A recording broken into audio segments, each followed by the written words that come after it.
Hey everybody, it's Joe. When I left you last time, I punched the elevator to go down to Gardner Auditorium to have a hearing, the first hearing on the Governor Healy's fiscal year 27 budget.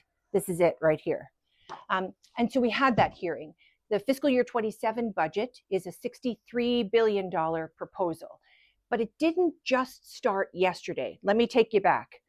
So, and this is the state budget process, thanks to our great legal fellow, Katie. So beginning in the fall of 2025, the agencies, and that's the agencies you think about, right? Education, Department of Transportation, Health and Human Services, they tell the governor, hey, governor, this is how much we need to be able to serve the people of Massachusetts. Legislators like me also tell the governor, hey, governor, this is what it looks like when you serve Western and North Central Massachusetts. And we push our ideas into the governor, and she thinks about them. And she thinks about both spending and policy, right? That's important. This is where you're powerful. You tell someone like me what you want to see in the next budget, right? Then, here we are in January, Governor Maura Healey files her proposal.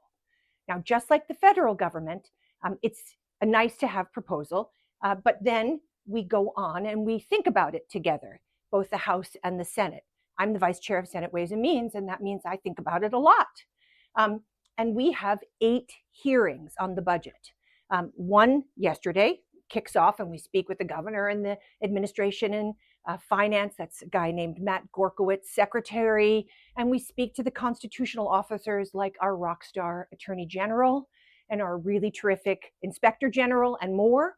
And we talk to them about the money they need to do the job to work for the people of Massachusetts.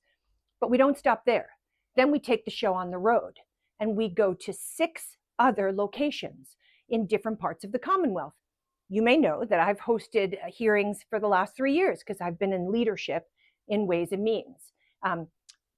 2 at UMass Amherst, 1 at Greenfield Community College, and we're going back to UMass Amherst in this year. So I will be at UMass Amherst and we'll be talking about energy and environment and transportation. For 3 years, we've talked about education and local aid. We're going to change it up a little bit and give other people in other parts of the Commonwealth a chance to really raise their voices around education spending, which is a big topic in Western Mass. I go to all of those hearings on your behalf, and I ask questions that you tell me are important. And I listen and I listen and I listen, and I read and I read and I read a mountain of information that people send us. And I speak with people about what's in the budget, what's good, what's bad, right? We talked about that. Then in April, the House goes first. The House always goes first on what are called money bills, bills where there's money involved that will change the way our state deals with the finances. That's a money bill, and the House goes first. This is the budget.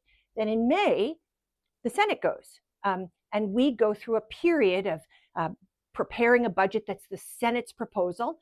We take into consideration, and I will do this as vice chair, all of what our 39 other colleagues are telling us is important, and we'll push out a budget, and we have debating and voting on amendments, and we do that for a week in May. Then in June, a conference committee is formed. 3 House members, 3 senators, 2 Democrats and 1 Republican from each chamber. I'll be part of that. And we work and we do what's called smushing. It's a conference, and we marry or smush together the 2 budgets, right? The House has priorities, the Senate has priorities, and we try to recognize what's important and good in each bill. Sometimes that's really hard, honestly. Sometimes we don't see eye to eye, sometimes we do. And then by June, we should have the governor a version of a budget that we ask for her signature. And she gets to consider it. And in the budget, unlike other things, she has what's called line item veto power. That means she can go in and she could say, okay, legislature, I like a lot of this, but I don't like this, this, and this. And she can take that out. And she then sends it back to us.